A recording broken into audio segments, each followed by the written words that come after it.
We got some taglines. Indeed we do. Awesome. Were you trying to do an exit? No, I wasn't. Okay. Right prior to this, Jared was trying to do something theming towards... Incredibly not okay. Yeah, and it was very... Just got really hot in here. Oh, yeah, it was very Jamaicanly racist. It was good. It wasn't. I mean, it wasn't intentionally racist. It was just a bad accent that was probably not okay. Right. It's all right. It's fine. But we do indeed have taglines, but it's only one. Just one line, okay? Where you are the endangered species. They could probably use that for the next Jurassic World. The third Jurassic World. Oh, here we go. Sorry, I just Are we already on on Jurassic World for you? I was so into that. I loved it. It's not ideal. It isn't. It's just okay. Well, at no point in the movie are they like, they're gonna kill us all if they get out. Right, like, but also you don't just become an endangered species as a whole just because you enter the Congo. Where you are they? Maybe it's like nerdy white guys that really play no point in this movie. Sure. Is the you they're talking about? Fans of the film. Yeah. With a budget of $50 million and a gross of $152 million worldwide, with one loose eyeball, one explosion, one snake decapitation, one human decapitation, 2 aggressive attacking hippos, 1 crushed skull, 1 man beaten to death by gorillas, 1 limb-cutting laser, 5 gray gorillas consumed by lava, and 14 deaths in total, with a 5.1 on IMDb, a 22 on Metacritic, and a 23% on Rotten Tomatoes. It's 1995's Congo. Let's drop some bombs.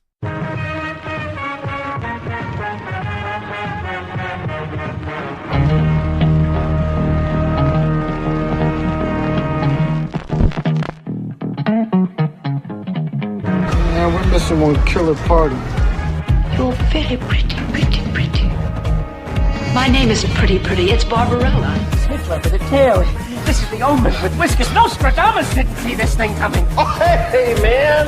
That's only his last name. He likes to be called Superman. It's not who you go with, honey. It's who takes you home. I'll see you at the prom. Let's drop some lead on those motherfuckers.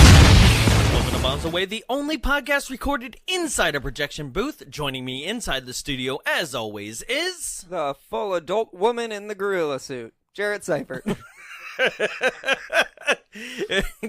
One of 2. Well, there's Amy, and the credits say Amy and Amy the gorilla. Yeah. So I was like, which one is Amy? Well, there's also Amy the voice. So there's like 3 people that played her. Right? Well, one of them was a full adult woman in a gorilla suit, and I am her. She is me. We are one. And ladies and gentlemen, we are joined by a returning guest. Woo. Please welcome, your title has changed since, so I'll have you introduce your title and talk about why you have returned to the show. But please welcome from episode 33, which was our Van Helsing episode back in January. Jeez. Please, I know, right? I was like, that's so long ago. Sorry. Please welcome back to the show, Mr. Trevor Dillon. Hello, thank you. Yes. I believe your title that you're looking for is programming director? Programming director. I'm the programming director at the Frida Cinema in Santa Ana. Well, it's because I get confused because you wear tons of hats. Sure. It's just hat on hat on hat. I mean, sometimes it's like a stack of hats, right? Pirates. Sometimes he's just carrying around boxes of hats. So yes, tell us about your new promotion first. How about that? Sure. Okay. Yeah. So I'm not here. I guess representing the Frida. Right. I am solely on this show because I'm doing press for a new Indiegogo that I right. just Nice. Right. I'm not doing any press at all. So the first thing I'm doing. We kind of because something that we like that you're a part of, Frida wise, is something that we need to discuss as well before we transition into the film today. Of course. Yeah. Please. Right. So basically, you're the new program director here, right? And due to that, we've been able to collaborate, and we have been able to finally put this announcement out to people. Ladies and gentlemen, if you haven't seen from our Facebook or anything like that, we are doing a live show it is August 16th, and we're going to be doing right here at the Frida Cinema, which for Southern California people, that's in Santa Ana, California, we're going to be doing 1987's Miami Connection. Woo! Come on, get excited about it. Yeah. Right? Yeah. Karate and not Miami. Right? Yeah, not Miami, actually Orlando. Not Miami and Krav Maga? Yeah. Not karate either, I think. And just like biting down on fists all day long. It's going to be freaking insane. We have like an entire theming going with it. It's we're going to take you back to the Frida Cinema as it was in 1987, which actually probably that's not a good idea, right? Because this place had a little seedy underbelly back then. Different kind of theater. Yeah. But no, we're going to transport you back to like going to a movie theater in 1987. There's going to be like pink and blue uplighting. There's going to be palm trees everywhere. If you've seen the film, you know what Dragon Sound is, the band. And we're going to be selling Dragon Sound cups and T-shirts. And it's going to be an amazing night full of theming. And also, so we're going to screen the film, and then we're going to do our show live. So if you're listening to us, you're a fan of us, go ahead right now. Go to www.bombsawaylive.eventbrite.com. That's BRITE, not bright as it's spelled out. And that's where you can pick up tickets to this event right now. That's August 16th. Please go. Tickets are going to sell out. They're going to sell out. Like, I mean, I think by the time you listen to this, we're like a quarter of the way gone. So please pick up your tickets now if you're in the Southern California area or you plan to be around the Southern California area as of August 16th, 2018, if you're listening to this. So that's our plug for that. Thank you so much for your involvement in that, Trevor. And giving us that opportunity. It's something we've been looking forward to. We've been teasing for a long time. Yeah, I know this resurgence has happened with Miami Connection recently, where it's like the new room. You know, yes, Alamo Drafthouse had picked it up a few years ago. They actually have it again now. So I think it's time. I think it's time to play Miami Connection specifically, and other films that you guys want to do in the future, of course. Also, historically speaking, this film nobody even knew it existed until 2015. Right. Where Drafthouse themselves had purchased just a 35 millimeter roll of film on eBay, not knowing what it was at all, and was like, well, fuck it. We're just going to roll film and see what happens. And this was the product. This was the result. And then they found YK Kim, the writer, director, actor. This is the storage wars of film history. They went to like a film reel bidding, and they were like, we're just getting rid of stuff. Yep. And they were like, we'll buy this one. Yeah. And they were like, we don't know if we made a mistake or hit a gold mine, but it's kind of both. Right? So as of 2015, so it's only been like 3 years of quote unquote a resurgence of this film. So it's super excited to screen this. I think it's the first time it'll screen in Orange County. Yeah, no, I've never seen it screen. Other than Riff Tracks. Riff Tracks has done this. Yeah. So if you're a fan of Riff Tracks, that's not what we're doing. We will not be talking over the film. That's another thing we need to make clear. We're not talking over the film. You are watching the film in its entirety with a fun, drunken audience, but we will do our show after the film. So it's plan for a fun-filled evening with the film and our show and a lot of like fun tidbits in between. Okay? Yeah. So let's talk about the real reason you're here. You know, the piece de la resistance. I am not French at all. We know.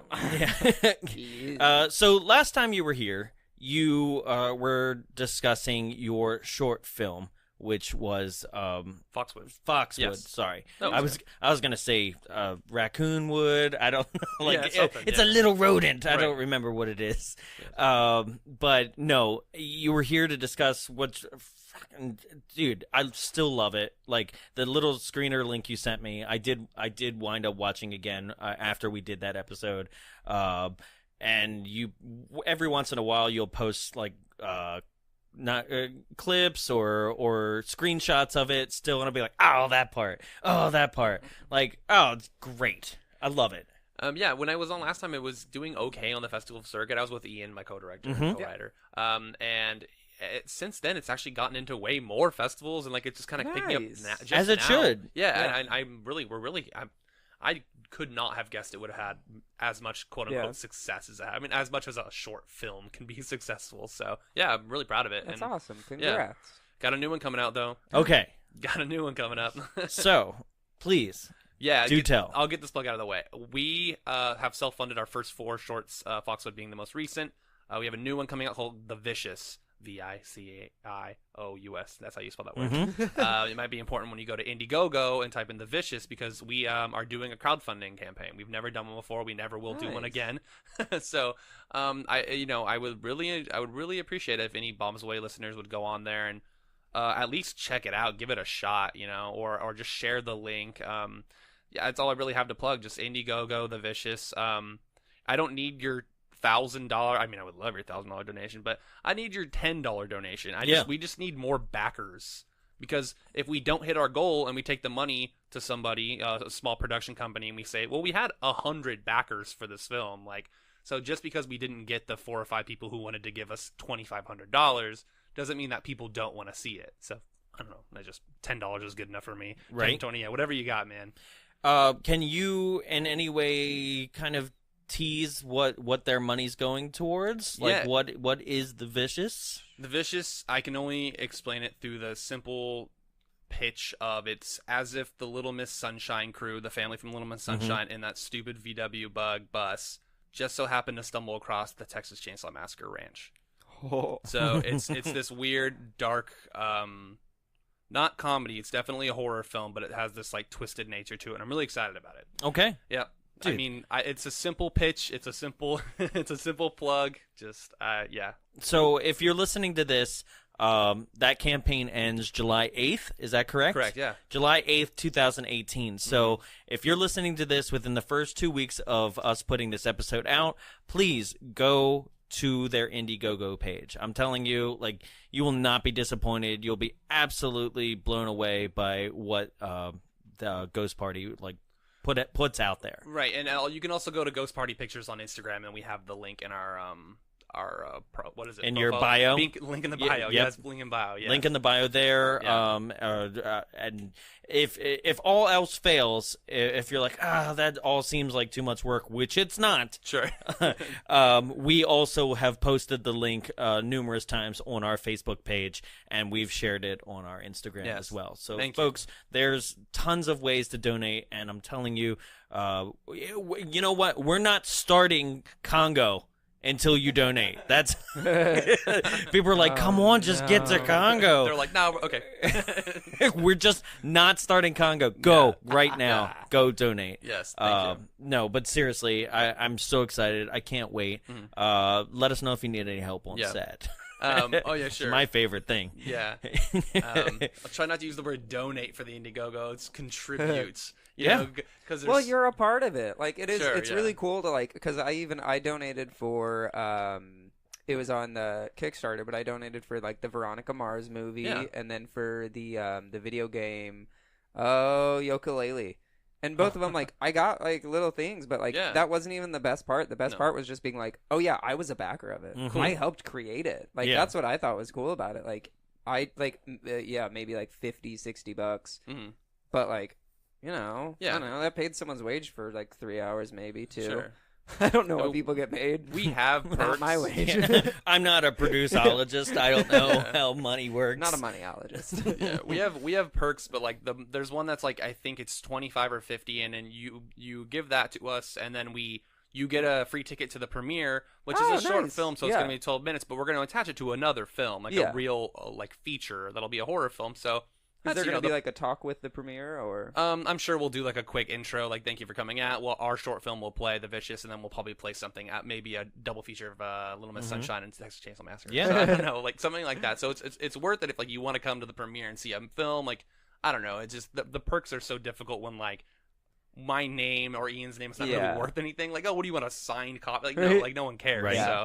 Yeah. Speaking of coming to a film, aren't you guys doing a screening of something as well? Yes, another promotion on the day before the end of our campaign, we're presenting An American Werewolf in London on July 6th. Yes. Which is, yeah, one of my favorite horror movies. So yeah. Werewolf in London. Yeah, I know. I knew what you were I was doing. like, I think I did the right out. Werewolves of London. That was actually a button you pushed. That was a drop. Yes. Oh, so what are the dates on that? July 6th for that. Yep. July 6th. Yes. Okay. Yeah, absolutely. So 2 days before. Come out there. If you want to July say hi to 6th is us, we'll be there. Friday. Well, now you're making me double check it. Hold on. Yeah, it's going to be July 6th. So the Okay, last day of the campaign is actually July 7th, not Okay. July 8th. Got it. Yeah. Okay. That's right. You said your deadline of when, okay, you could come on the show. Yeah. Got it. Got it. All right. Yes. So, guys, Congo? Congo. Wow! Yay! So excited. This was a movie that I kind of remember as a child. Like, I know it was on. I know my parents rented it from Blockbuster. And all I really remember is the final laser diamond scene. I do not remember anything else. I don't remember Joe Pants being in this movie. Mm-hmm. I don't remember I did not remember Tim Curry in this movie. I thought we were just rewatching Mighty Joe Young. I was like, oh, here we are again. Great, cool. I love it. Hey, party people.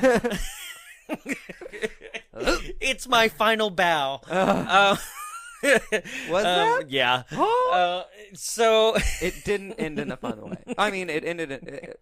How did this movie? Nope, I just watched it today. Never mind, it came this back. movie ended on a hot air balloon that showed up yeah. out of nowhere. They Titanic'd that ending. Yeah. Before Titanic did it, Yep. right? Before, yep. Yeah.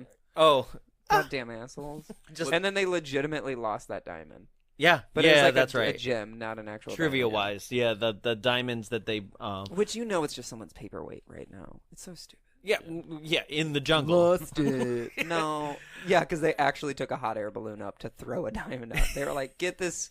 It's like, it's no way green screen. Yeah. So, yeah, no, that's my memories of it. Trevor, why did you request that this be the movie? I was so excited for this movie when it was coming out. I remember they had a little watch Someone you had could to get. Yeah, someone had to be. There was action figures, weren't there? Well, there was a watch that feel you like could get there at Taco was. Bell. Like, there was a what? watch, a Congo watch that they gave away at Taco Bell with, like, when you got like a. They're like, this is what they'll find of remnants of your body. Yeah. Well, there's a gratuitous shot in the film of a couple of like people at the security at the airport eating Taco Bell. Like it's like right in the forefront. And yeah, but that's the only product placement. I Not think the I only, looked but away at that part. yeah, I was just super excited for this because it's directed by Frank Marshall, who produced Jurassic Park, and is really Right. just trying to be Jurassic Park with gorillas. Yeah. So here you go. There were action figures. I'll post these on our IMDb. Oh, I 100% own those. Yep. Those Yep. are- You own these? Yeah, Come on. the Ernie Hudson character. I for sure have the Ernie. Oh, did well, have at it. least you own the good character. Yeah, Ernie Hudson. Oh, Why does look he at have a him. claw thing? Yeah. Well, no, that's back in the day when like everybody. Hey, that kind of decently looks like him too. Not really. I mean, better Wait, than what is that claw thing? Well, action figures, and they still do that, where they just they them give some them extra stupid, weapons. Yeah. You're like, well, Like figure it out. Rey from Force Awakens has like a backpack or something to fly around, and a missile launcher. It's like stupid shit like I'm that. gonna guess that they have to get started on the toys early, so they're basing it off of early versions of the script. Yeah, So he probably maybe. had something like that. Yeah. Yeah. Yeah. Sure. It's his gorilla grabber. See, like what? Peter Elliott. Does he have a gun in the movie? I don't think he ever even wore shorts. No, he doesn't. Nobody. Yeah, he doesn't. That's that. I don't know what's And going he's on. got a claw that can only grab from the right side. So yeah, these will be on our IMDb, guys. Like these, this is a ridiculousness of this movie in which like like I said, the film cost $50 million, but it made $152 million. But these are that level of like Wild Wild West, where it's like, oh yeah, it did well, but it did horrible. Yeah. You know, like in expectations, in things that it was supposed to do. Right. And it's in that this Wild Wild West, Batman and Robin is in that same like mid to late 90s where it's like we're gonna make every single, like you said, like The Watch, we're gonna do everything we possibly can to capitalize on this film and then watch it burn in flames, you know, because this is a prime example. Well, I think they thought that they had more of a hit than they Mhm. did because it is Michael Crichton. It's all Sure. the people attached to Jurassic Park. It's literally the same people that made the like the CGI and animatronics for Jurassic Park. And so Mhm. they were probably like, cool. Or was it just CGI? No, it was both. They tried doing gorilla CGI, but it didn't work, so then they just went with fursuits. Because they couldn't do hair back then. That was what I read. Yes. Yeah. They weren't hairstylists. They didn't go to cosmetic school. Yeah. So, this is another thing. Like you said, Frank Marshall, who has only really directed 3 major films other than this. Okay, he did Alive, the Valdez story, Arachnophobia, which I love Arachnophobia, And they're remaking that, yeah. What? Yeah, or I don't know if it's remaking or a redo. What do they call that? Reboot or reimagining? A reimagining? Yeah, something like that. Yeah. Okay. It's another one. All right. But it sucks. It's not going to have cut it out. Yeah. That's all I remember. Like spiders and the uncle from Full House. Wasn't he in it? No. What? No. Okay, because You're I also talking about thought... Jeff Daniels. Is who you're thinking of. You're thinking of Jeff Daniels. Okay, because I also thought he was in Leprechaun. Not Uncle too. Joey. Yeah. You're not. Uncle Joey. Wasn't No, Uncle Joey in no, it? it's Jeff Daniels. That's Jeff Daniels. It's definitely Jeff Daniels and John Goodman. All right. Yep. Cut it out. That guy's never been in a major motion picture. He could have. We don't know his skill. Cut it out. Man. Yeah. He's somewhere like, oh man. Look, I make mistakes. Sure. If And then he's listening, he's probably really happy that I projected him in there in my brain. Dave Coulier? Yeah, Dave Coulier. He's a huge Bombs Away fan. Yeah. Well, he was. What? He's a huge Pops fan. He calls us. He's like, "Hey, during editing, can you cut that out?" Ooh. He doesn't want the airtime. And then Frank Marshall also did 8 Below, which is like the dog sledding movie, With I think, Paul Walker? with Paul Walker. Oh, okay. Yeah. Snow Dogs. But he's Yeah. also Cuba Gooding Jr. He's also the co-founder of Amblin Entertainment with Yes. Spielberg, and Oh. he is the husband of Kathleen Kennedy, Yeah, so- who is basically the head of Lucasfilm right now. Nice. So he's got huge connections, and he's basically produced everything that you love from back in the day. All 3 Back to the Future films, like it's huge. So like you're absolutely right when you say, yeah, they thought they had a major hit. Right. But I don't understand how it got. I've never read the book. I don't know anything about it. Like, I Well, don't know how they thought that so this they was going to go. sold the story of the movie before the book was even written. Right. Is what it seemed like like in I the read, right? 70s. Yeah. Right? Yeah. And then it also just seems like the movie entirely didn't know what genre it wanted to be, because it was like it started off like kind of serious, but then it was like comedy, and then it was like quirky, and then it was like adventure, and it was like, you can do this right, but you're doing it wrong. Right. Very wrong. And I heard that they acknowledged that they said that they realized that just nobody cared about a Lost in the Jungle type movie anymore. Yeah. Which They do. yeah, if it's Jumanji. Yeah. Or like better than this. I don't know. I can't think of any modern examples. The Mummy. The Mummy. Lost in the Jungle? Well, okay, Lost in the Egypt, the deserts and stuff. There's jungle in The Mummy too. Hey, there's a couple palms. No, in the second one, there's a whole jungle, and there's the tiny little people that with kill the everyone. Pygmy mummy. I love that Pygmy movie. mummies. That does Sorry. remind me of Congo. That, Yeah. that stuff, yeah. There's Yeah. even a giant diamond thing that they're trying to get. Well, yeah. Okay. Yeah. The Rock's in it. He's not in Congo. Sorry, just thinking about The Rock. The CGI. That of was The when Rock. he wasn't as good though. The CGI of The Rock in the second Mummy movie is the so worst bad. CGI I've ever seen. Oh yeah. So No, bad. Truly. I just want to watch Mummy too. Oh, Mummy Returns. Thank Yes. you. Yeah. Okay, I know numbers, not There's words. a hot air balloon in that one too. Yeah. Oh boy. It Uh-oh. seems like this movie literally was made up of other movies Sure. or ideas of other movies. Sure. It's just kind of, I don't even remember where it starts. I just remember things that happened, but also happened in other movies. It starts in the jungle. It starts with it starts with Bruce Campbell. Yeah, Yeah. it starts which I was like, Ash. Yeah. And Why are you so surprised to see an eyeball? Academy Award nominated actor John Hawkes, who Oh my also comes alive later in the film, only to die, only to be scared to death again. Wow. Yeah. I Okay, did not recognize. So Yeah. whose eye got thrown at him? Just somebody else. There was like oh, yeah, 'Cause, good point. okay, so Yeah. what we're talking about, the movie starts, John Hawkes, this guy, he's kind of like the assistant to Ash, because I just know him from Evil Dead. yeah. He's like, hey, come look at what I found. After Ash was doing FaceTime, he was FaceTiming, but 1995, like satellite timing, Right. with his business, and he was like, look at this laser, but I'm using an old diamond compared to a new one that we're going to find here in this jungle because it's rumored to be here. The King Solomon's diamond mines. Mm-hmm. So wait, that wasn't diamonds that they had found on the site yet? They found diamonds kind of like around the site, but they're Right. cloudier. Okay. So it's like the 4 C's. I don't know. There's diamonds and Oh, letters. so and it was cut, like- color, quality, content. Oh, okay. clarity. So it was kind of Quality like is a C. C for quality. so it was kind of like, hey, look, Just we like our found podcast. what? C for quality, just like our podcast. Yeah. C plus. C plus. So I guess they found some diamonds around the property, but they're not the size that. Because even that- if you see, like, sorry.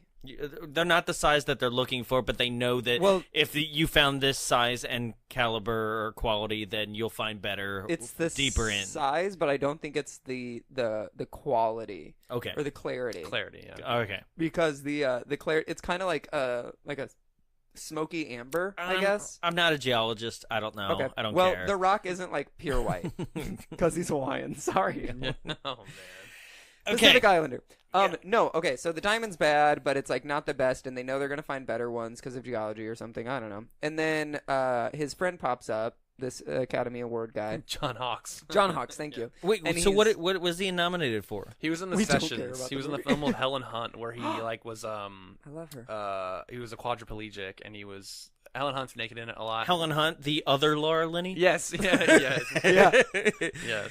God, it really is just he's Jurassic in Park. He's in Winter's Bone. He's in a ton of stuff. Oh, that's a good Helen one. Hunt is not in Deadwood. Jurassic Park. Oh God, I'm thinking of Laura Dern. Yeah, Laura Dern. They're all interchangeable. they are. though. I know they really the are. three of them. Well, It's one of them is blonde listen, 90s women. Laura Dern is like a queen now. Oh, Yeah, Laura Dern's yeah. a goddess Yeah, now. yeah. Are you kidding me? God damn you, Her Twin saying Peaks. pew while shooting. Which one is in the White River Rapid one? The River Wild. Huh? Which one of them is in? Oh, is that Meryl Streep? We don't know anything. We're a movie podcast. White women. Yeah, white women rafting. Yeah, that yeah, was the that's movie. right. That's the new comedy. I thought it was. I It's thought it like was Laura Ocean's Linney. 8, but It's the what's the up without a paddle, but with women. that was like Up. Oh, it's Up No. with women. Without a paddle, you know Seth Green and other comedians of that time. I'm like, Up with women wouldn't have worked because she would have been like, my husband's dead. Yay! I get to party. God, I'm tired of adventuring. It was Meryl Streep. By it was the way. Meryl Streep. Okay, Yeah, good. Lord. So, Yes. Okay. So his friend comes, taps him on the shoulder, and he's like, "Hey, I found this cool area. Come with me." And they like swim underneath a pond. That pond never comes back. Just realized. Oh, yeah. They don't have to go through a moat. There's no moat when Like, they what? get back there. that was the back door. Maybe the back door. Maybe the eruptions like it's a opened wet up the moat. ground and it like sunk in since there's like seismic activity. I'm just trying to make sense of their film. Yeah. Okay. And it's 1995 in that time, so. But I it don't was care. a sulfuric moat that Yeah. like was definitely steaming. I know, and I was like- like, I feel like they should be dead based on toxins right now. Right. They're like, it's burning my eyes. It's the sulfuric acid. I'm I like, no saw- one's like, it smells like fart eggs. Guys, I saw Dante's Peak when Grandma decides to Oh, push the no. boat. Yeah. Okay. I saw her slimy, bony legs after that. Like, you go into Or the a sexy volcanic. In a Yeah. hot tub, a hot spring. You go into a volcanic spring and you're not coming out. Like, they just dove in like it was a normal lake. You're real dead. Mind you, like, yes, this entire setting, once they get to where their destination, is on a volcanic portion of the Congo in Africa. So, yeah, I don't know, something attacks them. Well, his friend like runs ahead. Yeah. And is like, well, I'll be right back. And then he's like, where'd you go? Yeah, he had to like go grab his backpack or something. Yeah. Yeah, it makes no sense. And he's Right. like sitting, he's like, I lost my friend. And then all of Right. a sudden, like something's tossed at him, and it's an eyeball. But we later find out it's not that characters that died, So- went into a live coma. What is that called? A trance? Yeah. But he had both eyes. Yeah, he had his eyes. Yeah, but that could have been one of the numerous other people that died on that site. Yeah, but it just the way they framed it. Yeah, I understand, but like I'm like semantics, honestly, Yeah. because like out of all the other things in this movie, like where did an eyeball come from is I the was just- least of our problems. I mean, when they were like, we found a guy, but he's kind of asleep. Yeah. I expected him to only have one eye. I just feel betrayed. Yeah. Okay. It's all right. So, then, speaking of feeling betrayed, while all that's happening, Laura Linney, which is one of our main 2 or 3 protagonists in the film, is working for this major corporation that seems to want to use diamonds in order to power a laser for communication purposes. Here we go. Yeah. I don't get it. know. Yeah, it's Right? All I know is that the CEO of it is monologuing like a Bond villain during this entire opening thing. Joe Don Baker. Yes. Did you know that his character, that Ash is his son? Yes. Okay, I didn't know that till like 10 Because minutes ago. Because he's monologuing so heavily was like, through all oops. this opening thing, being like, diamonds are the thing of the future. Diamonds are I need those diamonds. Diamonds, diamonds, diamonds. Yeah. I'm not a villain. Yeah, and then Laura Linney's like, tell me that we're going there for your son. Oh, not I the love diamonds. this. Okay. She goes, tell me you love your son. I do. And that you're sending me because of him. I am. Yeah. Right? And then it's like, I thought even they though were I talking just about, did a monologue like a Bond villain and I'm like talking about diamonds, diamonds, Right. diamonds, right? And You're she just just- like, she just buys it. And she just goes, okay. Yeah. I thought it was like, tell me we're going for the future of your son, and like his kid's down in daycare. I don't know. Slash, No. I wasn't paying attention to that that's part, the, I'll be honest. That's the thing is, Bruce Campbell had just videoed her like 10 minutes later and been like, hey, look at this laser, look at these diamonds. Pew, pew. Like, yeah, I'll call you back in 10 minutes when I go get my friend because he should be sharing in on this thing. And then when 10 minutes go by and she's like, he hasn't checked in, they check the camera and nobody's there, and then a gorilla knocks over, Sideswipes it. right? But you don't know it's a gorilla. There's a bunch of dead bodies. Yeah. Yeah. Yeah. When the camera knocks over, then we right. see all the dead Yeah. bodies, right? And so that forces him to be like, "I need those diamonds," right? And you're like, "What he's about?" angry. And she's Yeah. like, "What about your son?" He's like, "I love my son. Go save him and get those diamonds." You know? Do you know what laser guns in churches have in common? Go. They're both like pew pew pew. Oh boy. Oh, see, Jared just sprinkles a joke and then kind of just runs away. He'll be back. I'm so proud of myself. Now I'm gonna let you continue with the plot. So Then. then we switch over to the sign language gorilla. That is not Coco, but also rest in peace Coco, the first gorilla. I believe. did not pick this because she of that. passed away this past week. Yeah, it's a But, crazy yeah. coincidence. Yeah. So we switch over to this guy from Nip Tuck. Mhm. He's teaching the. It's Dillon Marshall. Dillon Marshall. Okay. What's his character's name? Peter something. I just because that's another thing, guys. I'm probably gonna just call them by their Dr. actor Peter names, Elliott. Yeah. especially when I get to Tim Curry. Oh, Okay? yeah, 'cause he's Tim just Tim Curry's Curry. just Tim Curry with he's a beard. always that. Yeah. There's two levels of Tim Curry. There's young babyface Tim Curry and gross, disgusting bearded Tim Curry. Yeah. You only get 2 levels of Tim. Yeah. Maybe 3 now, but that's a sad version I It's don't a want to really- talk about. It's a creepy one. Aw. But so they. Hey, it's their fault. They put him in the remake. I didn't know what he looked like and what was going on there until they put him in that remake. Oh, Okay. no. I didn't even That watch is it. that is Hollywood's fault. Yeah. I would have gone. He would have gone to his grave with me thinking he was just old. And Yeah. now I know what he looks like, and that is their It's fault. kind of scary. It's like a balloon that you inflated and then deflated, but then spray painted silver. But then you put air back into it, but it still isn't the same shape. okay. You know? Yeah. Okay. Yeah. Yikes. I'm really nice. So after that, yes, we flash over It's to Dr. Dr. Peter Peter Elliott. And Dr. Peter Elliott has been working with a gorilla to learn sign language. It rubbed me the wrong way that they were like, men are doing this, because everyone's like, oh my god, he's teaching it to speak. And it's like, I have 2 problems with this. Okay, so a lot of the actual research and like efforts that have been done with gorillas and primates and chimpanzees and all that stuff has been done by women, such as, and I got this ready, Diane Fossey, Jane Goodall, and Beirut Galdikas. Galdicas? Galdicas? I don't know. But it's all women that have actually, like, done this, and they've gone in the jungle. They're like pissed at you right now for mispronouncing. Okay, but I'm actually bringing it to light, so they should be happy. Yeah. Right? Yeah. But it was just another, like, well, guys did it. They're in the car right now. Yeah. On their way to the zoo. They're like, point for mad, Jared, I guess. Yeah. But then the other thing, it was like, they keep saying they taught the ape how to talk. And I don't agree with that. I think they taught it how to sign. Right. They taught it sign language. They taught it communication. What's happening is the same technology that we now use for character meet and greets at certain theme parks. Right. You do certain hand signals, and the motion tells a voice box what to say. Right. Which is essentially happening in this. Right. Because it's just a glove that all right. ape wears. Let's backtrack here. Right. Technology-wise. Yes. Okay. Right. So the technology is that, like, based on the same kind of technology that, like, we've been developing, like, working on for years, like, due to animatronics and the ability to, like, track whatever you're doing motion-wise into the animatronic, like, we have now use that to track whatever your doing with your hands sign language wise will then translate into speech, which is what you said is going on now, right? This is the other thing that irritated me too. Yeah. Because they give an example of a guy that has never had a voice box or something. He was born without the organs of speech, is what they said.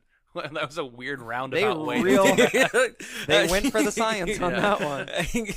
I don't have the organs to speak. Well, he didn't say that. Oh, yeah, that's right. He just said. Anywho, so the guy though, he like signs.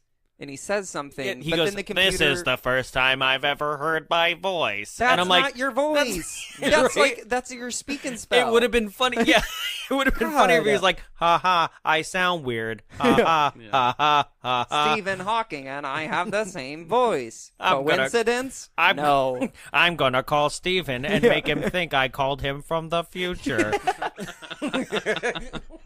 That would have blown his mind. Do you think anyone ever did that to him? Like, I'm you from the future, Stephen. Like, rest in peace, Stephen. He did a lot of amazing things, but, like, what an easy way to trick someone. Okay, Tim Curry, Stephen Hawking, who's next on the list? Yeah, I know. Who do I offend? The signing gorilla. Wait, we'll get there. Hey, I won't offend Coco. She was great. The only primate I like. Right?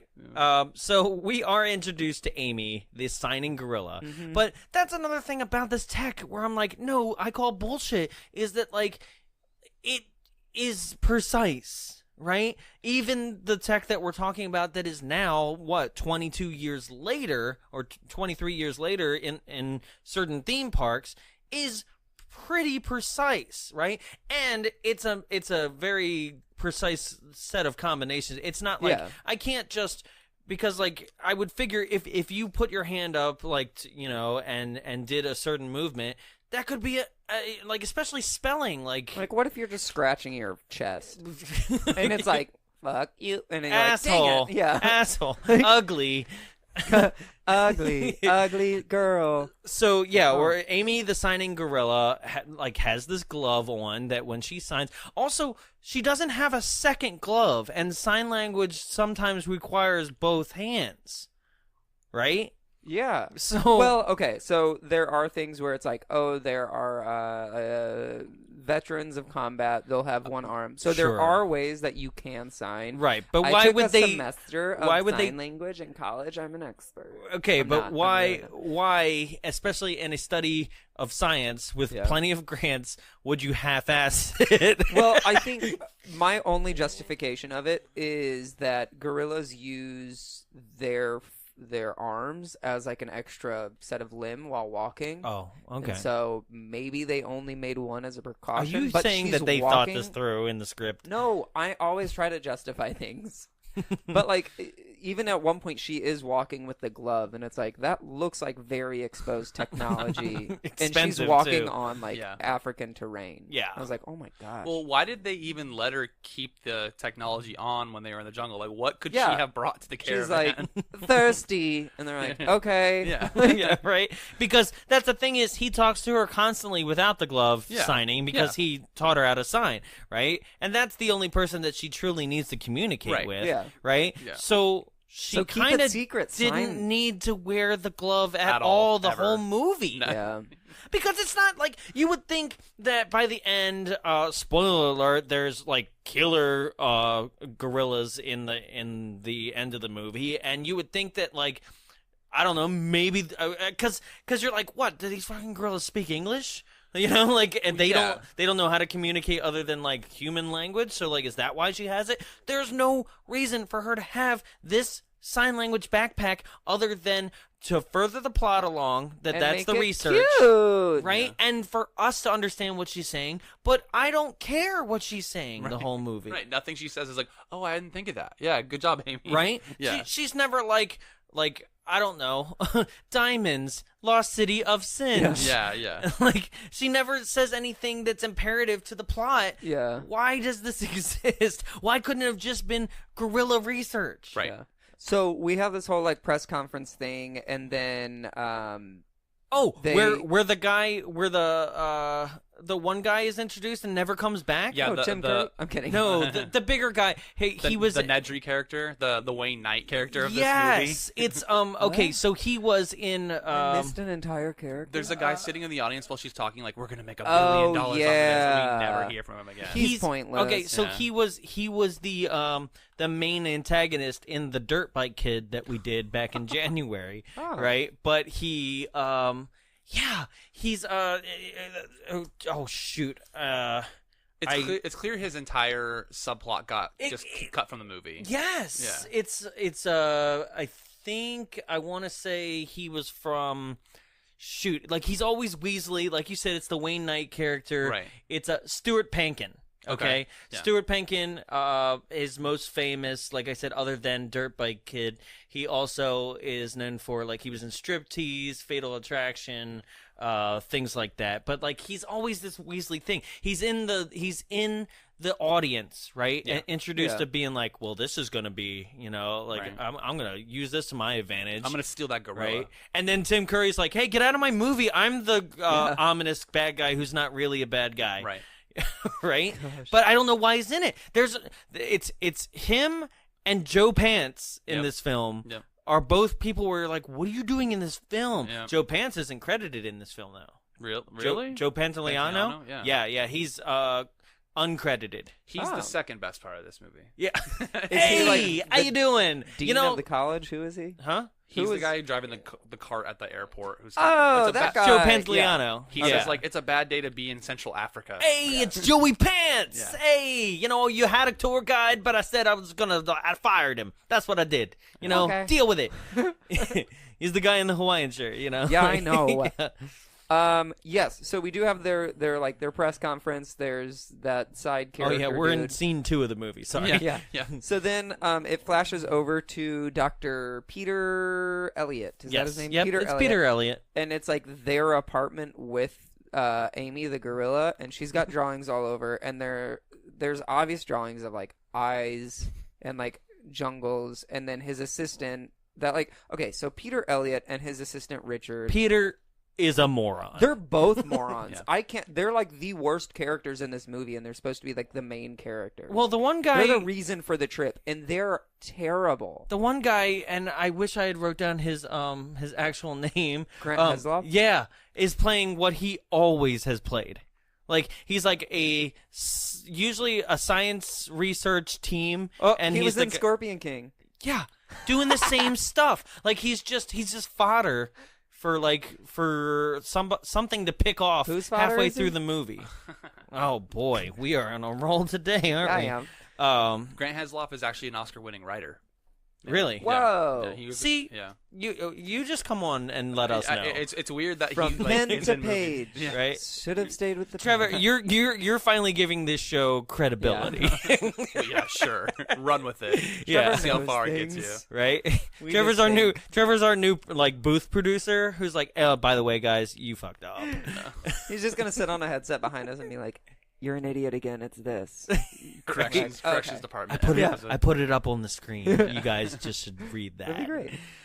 No, they're both annoying. They're both pointless, in my opinion, for this entire movie. They're the reason that they go, but then the main expedition has almost nothing to do with Amy. So at all. I'm gonna not interject, but add to that, right? For something that you had mentioned like 10 minutes ago, Okay. about like how it should have been a female in this role, right? Yeah. No, absolutely. I believe that the role should have been reversed altogether. So basically, if you had a male, right? Because also what we haven't mentioned is that Bruce Campbell was the ex-fiance of Laura Linney. Right, Yeah. so it gives her a little more motivation to want to go into the jungle. So Yeah. reverse the roles altogether, starting with Bruce Campbell. That's a female that went into the jungle expedition. Then the male, somebody who she was in love with, right?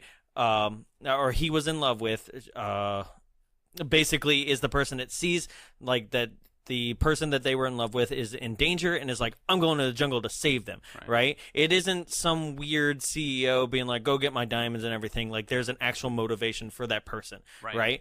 But they also know that they work for a shitty company that they can't help but need to hide. A right? sketchy company that we like never really figure out. No.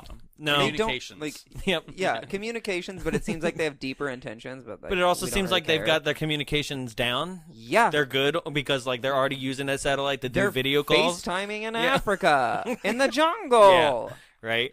They're fine. You don't need diamonds for that. Right? But then because basically what I'm creating is kind of like Mighty Joe Young, where you got a woman that's in charge of the gorilla, Yeah. right, and wants But to there do wasn't research. a forced love story in this, which is good. Right, but it probably would have worked better if it was. Yeah, because that's what I'm saying is like you have this guy who had an ex-fiance that he still loves and wants to go save, then realizes she's dead, and the whole time the woman with the gorilla doesn't trust him and his seedy corporation, and he has to prove himself. And like it just works better because there is no real chemistry. Literally, this whole movie's full of like, hey, you know Tim Curry? Yeah, that guy you're with, he's shit, right? And it's like, Well, it's hey, like- you know that guy over there or that girl over there? Yeah, she works for telecommunications. She's hiding something. She's shit too. But you'll never know what she's Right? hiding. Like Ernie There's Hudson no just payoff shows at up the end. like around this time anyway. Like he just shows up and starts dropping knowledge bombs being like everybody around you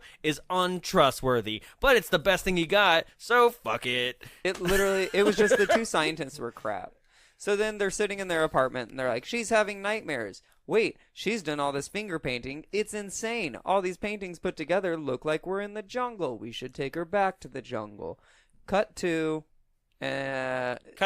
Tim Curry Yeah. shows up and is like, I want to fund your research, right? He's just standing between these two people talking at a table, but they don't notice Tim Curry is just in a standing there. terrible accent. The Yeah, okay, he's trying to be Hungarian or Yugoslavian, Yugoslavian, yeah. right? Yeah. And this is another reason why I'm just going to call him Tim Curry. His name is Herkimer Homolka. Which Herkimer is just a call out to the diamonds that they used in this movie As the props. As Yeah. the props, because they're just like they're a gems. gem. Yeah, Yeah. But they're the closest thing to like giant diamonds they could find. He's Romanian. He says formerly of the Romanian blah blah blah blah. blah. Formerly of the Romanian.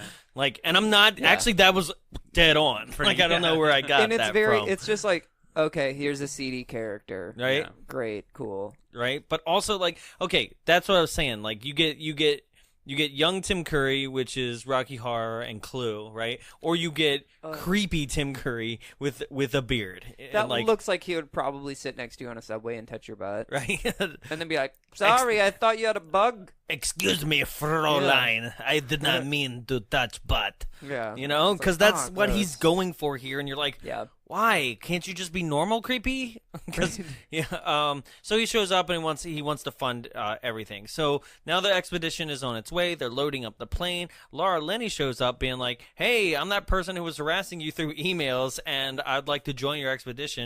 And he's like, I don't know who you are. I don't want to deal with this. But then the plane starts unloading itself, and he's like, "What's happening?" Well, like Tim Curry talks to the guy and is like, "So, is there a problem with the plane?" And he's like, "Only if there's a problem with the plane." Yeah. And I thought Tim Curry was trying to be like, "I'm not gonna pay some because I'm working with Laura Linney, or like I'm not going to pay some because I want to see how these guys react. Turns out he just doesn't have money, but somehow he goes, I don't have money for the jet fuel, and they're like, how much? He's like, on the terms of like $56,000. I don't know a lot about jet fuelology, but I definitely don't think it costs that much. I know one thing about jet fuel. It could, maybe. Yeah? I don't know. It can't melt steel beams.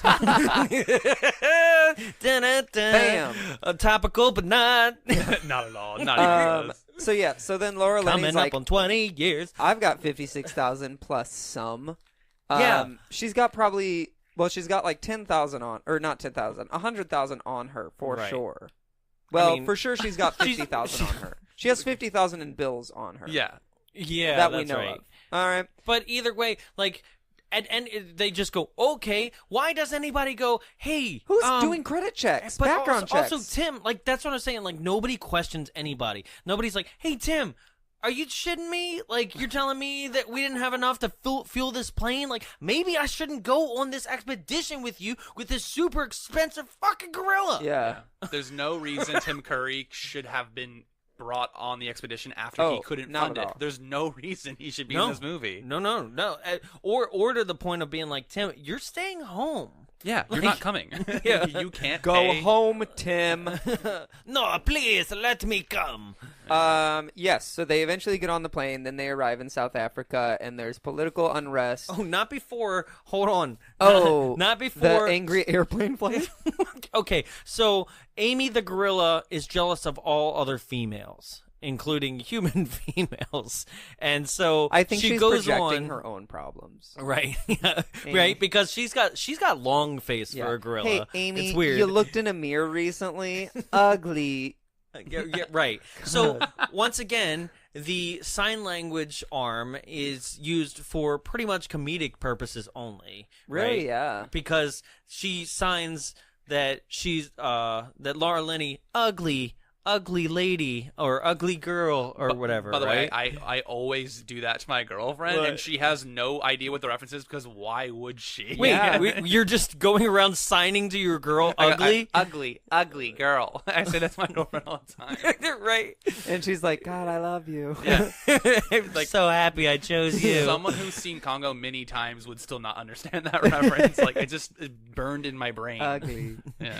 But also, like, I love how because there's sometimes where Peter will be like, Amy, stop that with the sign language. And instead, in this moment, he's like, I know, ugly girl. Right? He's like, I just got to justify it. She's got a thing. Right. And that happens like throughout the entire movie is like, oh, she's got a thing. Well- and then never explained, or like, oh, she was with the CIA. What was that? Can't tell you. Okay. Like, it's just like no one ever fully gets their story out. So we don't actually have any connection to any characters. Because she's also like, she's like, mimosa or something. And Well, he's she's like, green drop drink. Right. Green drop drink. Yeah, but that's very specific sign language machine, green drop drink. Yeah. Also, gorilla with a drinking problem. And then it Bloody finishes- Mary, yeah. Bloody Mary. Something stronger, please. Xanax.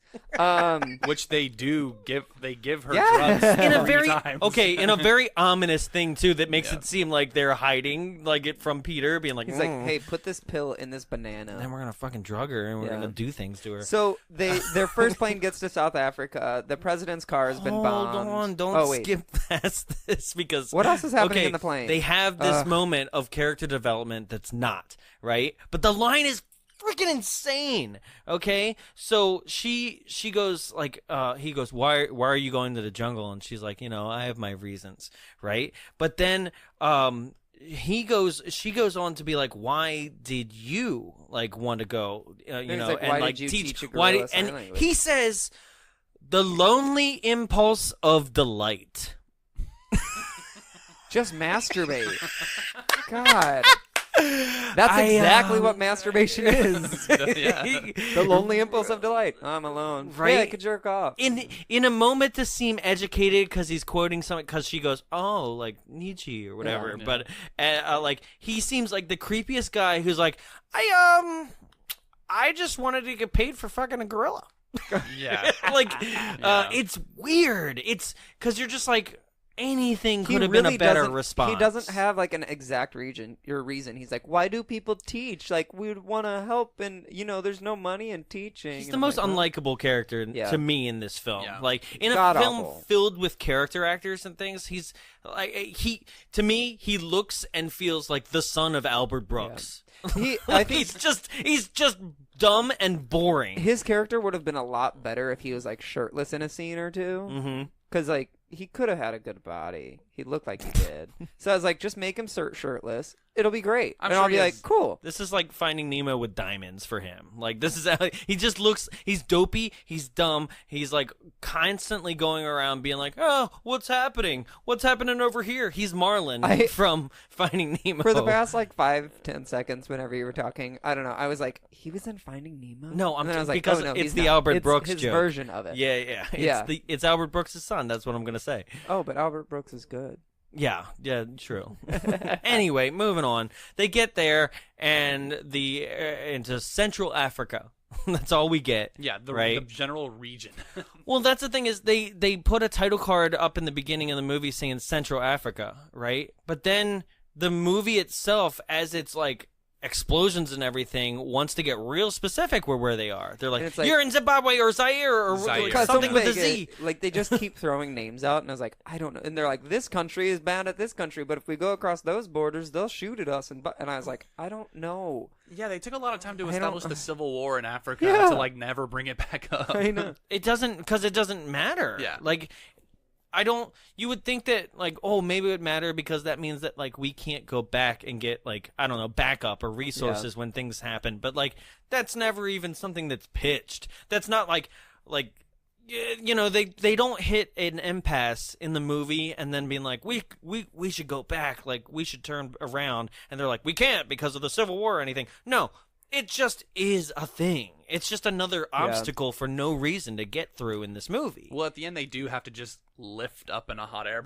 balloon and go wherever they want. But initially, she didn't even want the hot air balloon. Which also seems like it's going... no balloon. It seems like if the film had gone on for another 5 minutes, that would have been problematic, too. Oh, yeah. Because... shot down. Wait, why? Yeah, why weren't the wind's picking up? I hope we get to a good location. Yeah, that's literally how last it ends. line. Yeah. And I'm like, okay.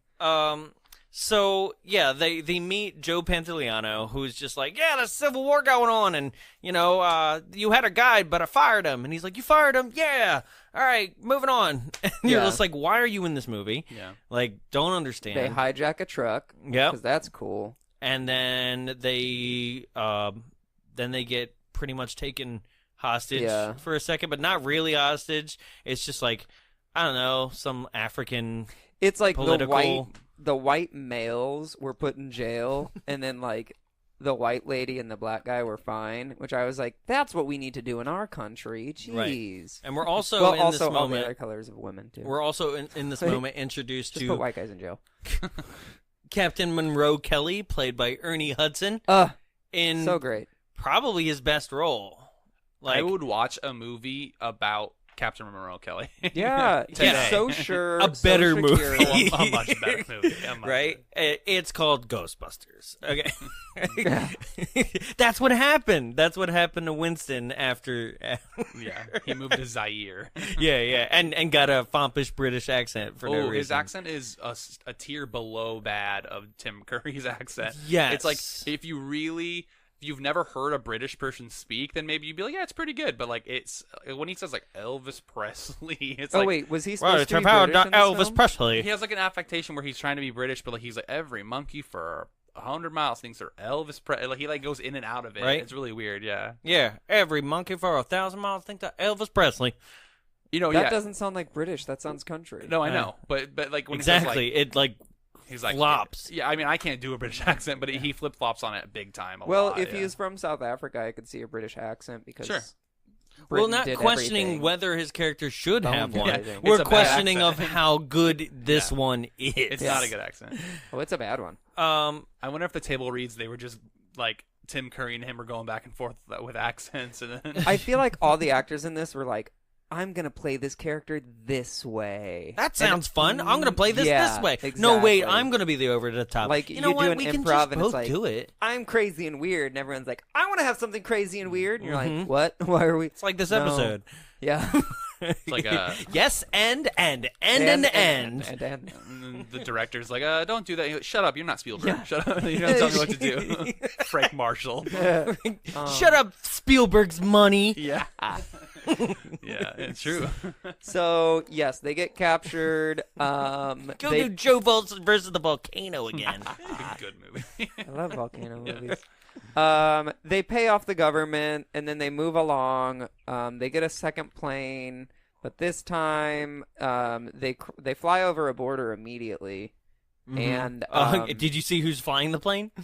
Yeah. was it? It's Jimmy Yeah. Buffett. Yeah. Okay, so Why? there are so many connections to Jurassic Park, Jurassic World, Jurassic World: Fallen Kingdom. Oh, 'cause of It's Margaritaville. so weird. Yeah. Well, I that just there are imagine so many connections. So, of course, the plane is going to get shot down by heat-seeking missiles, And he runs away with Yeah, some margaritas.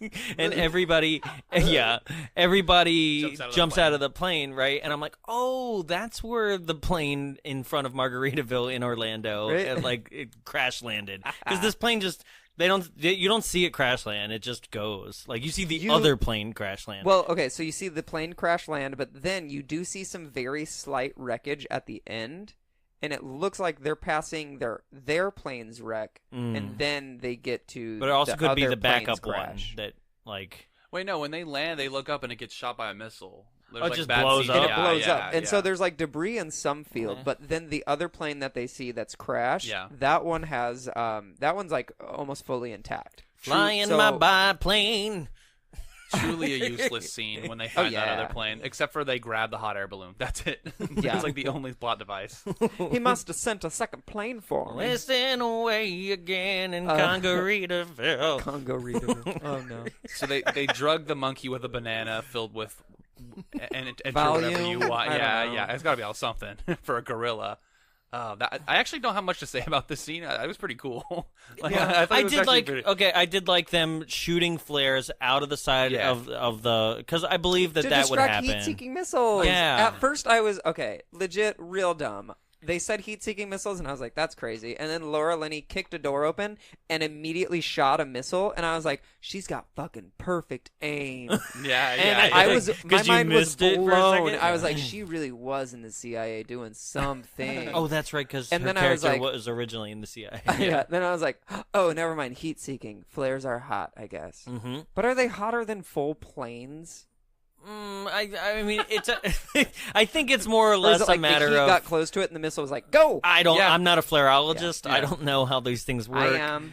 Yeah. And Called being gay. Ernie Hudson grabs the flare gun, stands right next to her shooting. I'm like, this scene's That pretty was a cool. really sexy scene. Yeah, I it was was. like, all right. Yeah. Kiss. Because kiss. that's the thing about this movie is that it does hit kind of certain bullet points of Yeah. heroicism. Yeah. Is that It's got cool, heroics? It has cool right? action moments, but the story is bad. It is shit. It It is is shit. bad, and bad, there's bad. certain Bad. characters who are supposed to be your main protagonist.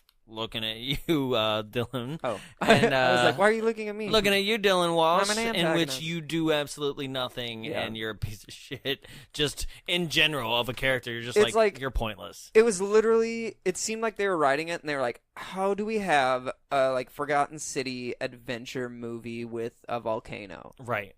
A gorilla that sign languages? Yeah, I mean- Maybe we have to return it to the jungle. Well, I think Did we buy it there? I think Do the we have the gorilla- receipt still? Is that where we return it? I think the gorilla thing is to capitalize on that marketing, that like sales of being like, we have a cute gorilla. We're gonna sell dolls. We're Is gonna it sell. though? No, it's not. Exactly. Okay, which is also weird because like this is Stan Winston. This is the creators of every puppet in Jurassic Yeah. Park. You know, like this is the creator of the Terminator skeletons and like everything that you remember from your childhood, RoboCop and like all that kind of stuff. Like, why is this like okay, but also just not cute and adorable at the same Well, time? I mean, I think it's how it's portrayed, just- right? I don't know. I don't think apes are cute. Okay, They're yeah. very brutish, and it's like, They don't have like an adorable quality to them. A lot of people love gorillas, though. I know they love them, but like, are they attractive? It's like everyone loves Steve Buscemi. I don't know. Ask Peter Elliott in this movie because of the loneliness of the light. Yeah. You said there was no chemistry earlier between, I think it was Laura Linney. Laura Dern. God damn. I know. Yeah, I keep Laura trying Linney to. and Nip Tuck. But there is some chemistry in the film, and it is very clear between Amy and Dr. Peter Elliott. It's like the only love story in the entire film. Oh, they That love is each true. other. It's But she's unreal. like a 3 or 4 year old ape. Yeah. Like, she's not full size yet, and they get full size at like 8 I or can't tell 7. because of her voice is like the most Amy. young feminine voice. Yeah. So they land in the jungle, and then they're like, "Let's start walking." And this is kind of when it's just like hit fast forward, dudes. Yeah. Because they get on a boat, Which at we some can point. hear. There's some bullet points. The full moon equals like I don't fucking know, season? Adventureland background music, and it's full like it was just like. Yeah, but then he's like, "Oh, full moon send him into a panic," and I was like, "They are horny panicked, Right? What's happening?" Right? Mating season, he says. Yeah. But Amy's like, I don't know what's going on. I got no drive, I guess. Yeah. Some other things. They run into a ghost tribe. Ooh, Ghost Tribe. Ghost tribe, in which the two people that like kind of show up just seem like two African American dudes who just were like, "Hey, we just kind of like rolled in the mud real quick." It's funny because they don't act like they're like, "Hey, what up?" Ghost Tribe's also a little bit racist towards black people. Why? Because they're like, it's that like one very like quick line where Ernie Hudson's like, "They don't want to talk to me because I'm black." Oh yeah. They don't want to talk to me because I don't have luggage on my head. Yeah. Ernie Hudson has like hard-hitting racist jokes to himself throughout the whole movie. Yeah, like when he says, "Oh, I'm the leader of this group," they laugh. Right. Like these people in the middle of the jungle know racism. Like they know it's The funny. Ghost Tribe also like they cover themselves in like what's probably like some sort of pale white clay, I guess. Like ash. Yeah. Which makes sense, volcano. Yeah. Yeah. And sure. then if it exploded already. they've got like stab tattoos or what are the scar tattoos and stuff. Yeah. They're really neat. like They're pretty Killmonger cool. from Black Panther. Yeah, exactly. Yeah. God, Killmonger was so hot. Sorry. No, everyone in that movie I was can't so disagree attractive. with you. Like, Oh my god, that was just a sexual movie. The scene in the museum with his hair. Oh my Lord. god! Or that guy that's sitting in his throne and he's like, "Just kidding, I'm a vegetarian." Like Yes. that scene, I was like, "Do me on the throne." Gosh, Wakanda forever. yeah, God, and ever and ever. keep going, don't stop, Wakanda, don't stop. The Bone Throne. Yeah, The bone throne. My room, it's called the Sack Shack. Sorry, it just reminded me of that. Jesus. Because my TV has like AirPlay or whatever, Google AirPlay, and Yeah, so yeah. like other devices can see it. So my brother was Cool. like, "What is the Sack Shack TV?" And I was like, "That's my bedroom, the Sack Shack." Oh my god. Yeah.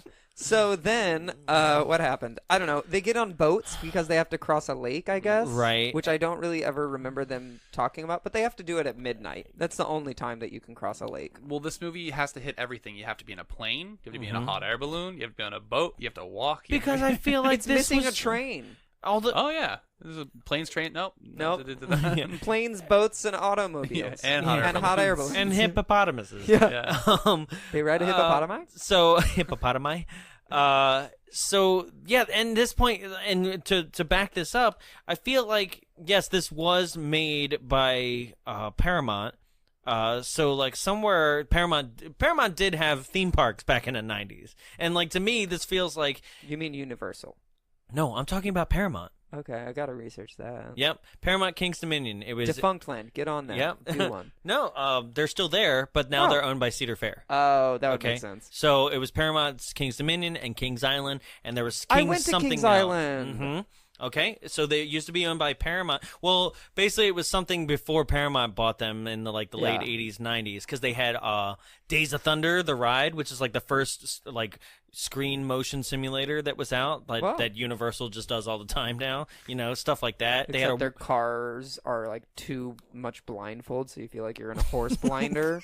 God, Universal, figure it out. I just remember like it was cool, but at the same time you're just like, I'm going left, well, and then like they'd like pump up the.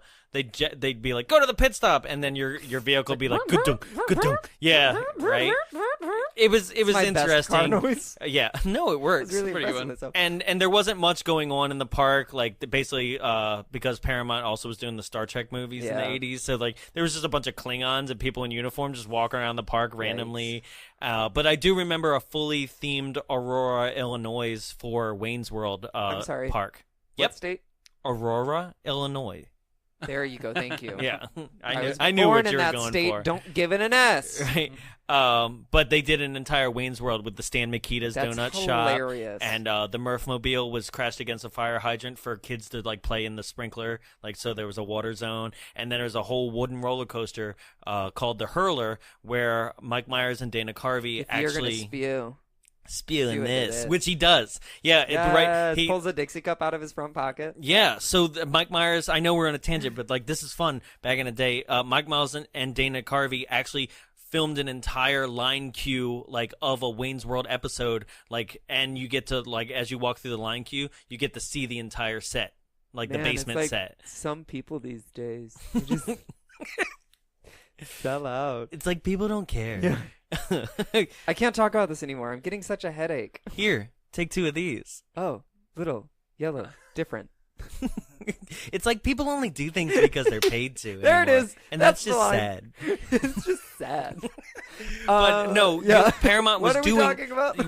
we're bringing it back now. Okay. Paramount was doing all these, like they did a Outer Limits ride. Yeah. They did a volcano ride. So this in the grand scheme of things, when you're like, oh, we've got a plane going down scene, we've got river ride with hippos attacking. This all to me feels like It's like action. yeah, bullet points No in order to be development. like, this is Congo the ride now. Yeah. You know, Yeah, like Could have made it into a water ride, and honestly, like it's the Universal Jurassic ride, kind of. Because this is another thing. The Congo theming that I would conceptualize for this seems to have just then gotten taken for the Lara Croft Tomb Raider movie, in which they did make a ride. So like everything seems like it was in place, and then it wound up happening. They were just like, oh, just take the temple theme and the ghost Eye of tribe, Sauron. and the eyes too. Oh, wait. Sauron Eye is of the guy Sauron. from. Lord of the Yeah, sorry. The Eye of The Eye of the Beholder What's the one? King Solomon? No, what's the one from? from Indiana Jones Yeah. ride. Yeah, the Forbidden Temple. Yes. Yes. Yeah.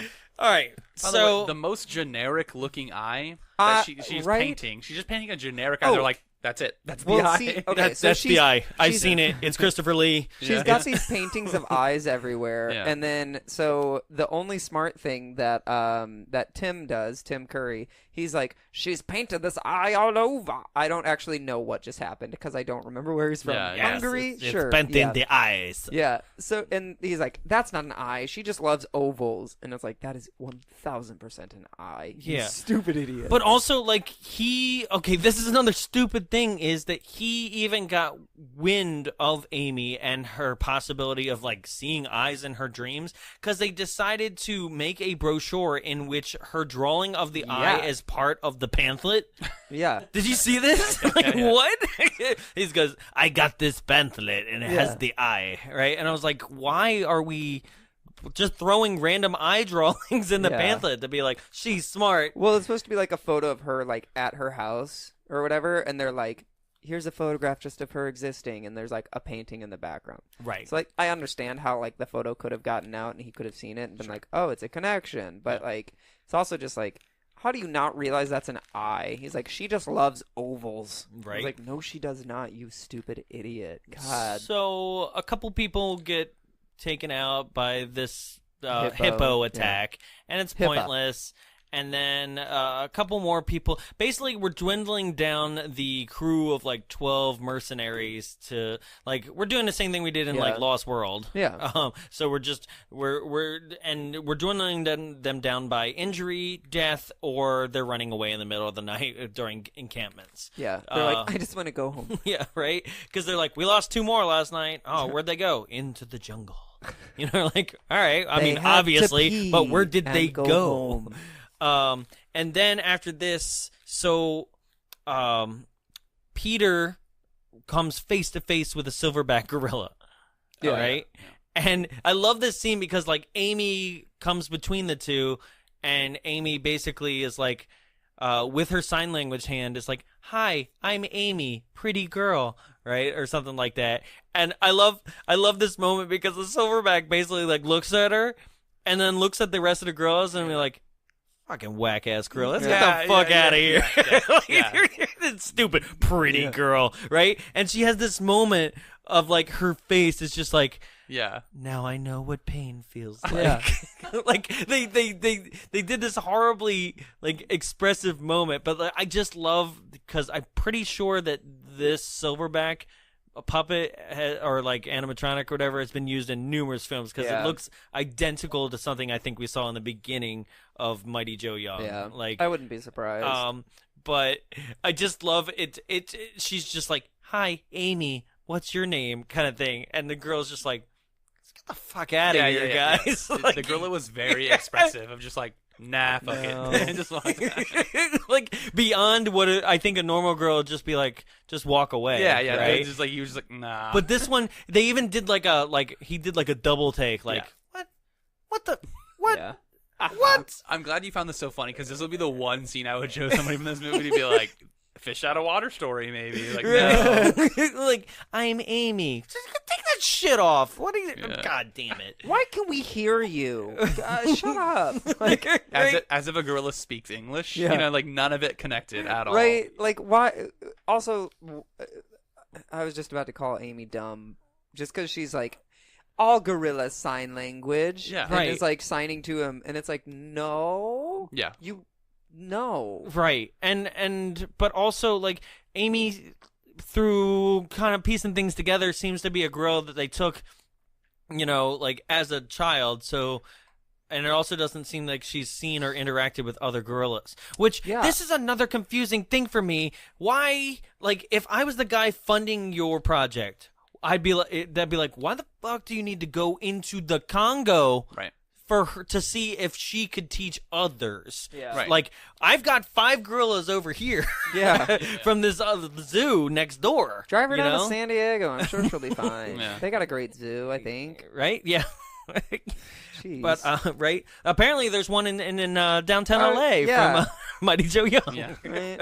Or was it Santa Clarita? I don't know. It was somewhere in the hills. It don't matter. Yeah, it doesn't. At the end of the day. Ask Bill Paxton. Yeah. Oh, he's dead too. Oh. I just wanted to add to the list of people we're attacking today. Bill Paxton should have been in this movie. I feel like he should have been somewhere in Yeah. this movie. Well, thank God he wasn't, but I'm just saying. No, he decided to hold out for 2 more years and do Mighty Joe Young. Well, he was also 5 years. Hmm? Mighty Joe Young was 2000. No, Mighty Joe Young is 1998. So 3 years. Yep. We'll see. I promise. We're about to find out. I promise you. Is this the scene where Dillon Oh, it was. Animal Kingdom, remember? It launched was on the 98. same year. Yeah. Yeah, it did.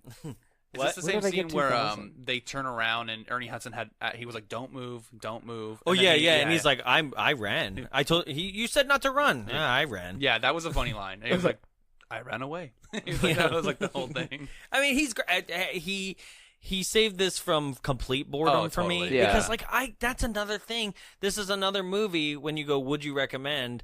I'm gonna say I was kind of bored. Yeah. This was my second one in a row. Van Helsing was the exact same way, where I'm just like, "Oops, sorry guys, this movie's very boring." Like, you know. I mean, it kind of picks up once we get to the city of Zinj. Yeah, it definitely has an insane climax. We're at the pickup part. Right. So basically, like, they get to their destination and they're like, there's no equipment here. Everything's gone. There was multiple Which would hundreds of happen pounds there. of equipment. By the way, about an hour and a half into the movie, they get to their location. Yeah.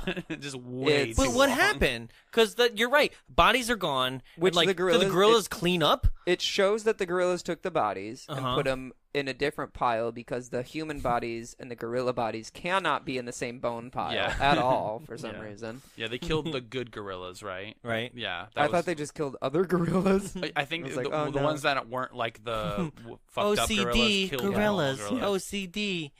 Yet we see other gorillas Yeah. in the jungles. They didn't kill all of them. Right. Yeah. And then Yeah, the gorillas that we mentioned in that scene of interacting and like them turning their back on Amy are not the same killer gorillas we're about to encounter. well, we also there's a small like side thing where the laser that she's tracking was transmitting a signal until like right before they get to the city. So I don't know if that was supposed to imply like he's still alive because he's using the laser gun, which it could have been. Right.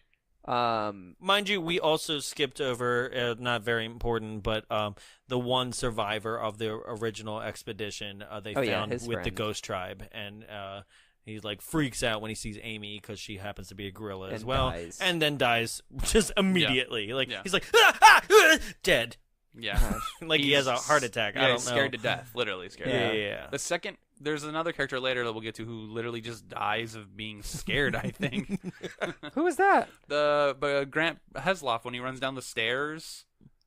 Doesn't he just kind of That's like right. just die? He's like, "Help me, save me!" Because we're at that point, right? Okay, so his assistant that helps with Amy.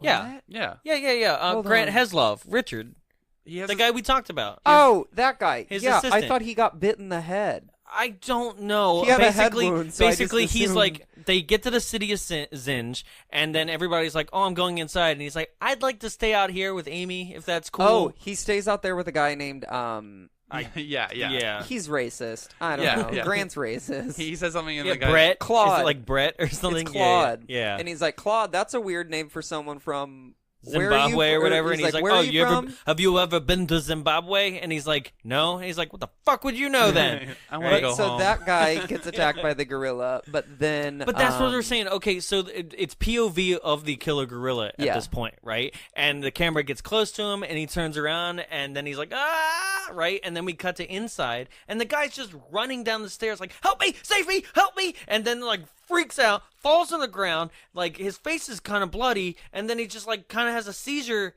and dies. Yeah. He had Maybe- wounds, but they Yeah. weren't like they didn't look that. They weren't fatal. Doesn't Okay. a gorilla throw a head?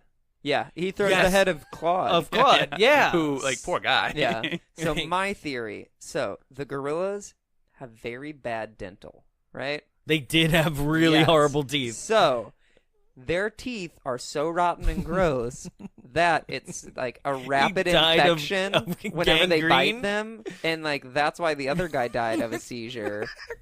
That they like their friend of Ash. Help me! Yeah. Gingivitis is sinking in. Yeah, he's like, oh, it hurts. Well, they are inbred, so they're basically hillbilly gorillas. Yeah, so I'm sure they've the got teeth something make gross. sense. They're inbred. Are we sure they're, on that? They're like crossbreeded to be fucked up gorillas that are like They were the King protectors. Solomon's protectors of the mines. Okay, so where is that established? I don't know. the- Or is that Dialogue, just you're like, No, I'm a King Solomonologist so and there's I a- know all Yeah, about it. yeah. There's a bunch of eyes everywhere, and they decipher the hieroglyphics, and they're like, "Oh, it says we're watching you," and then they're like, "Oh, the apes aren't watching us. The controllers of the apes were watching them."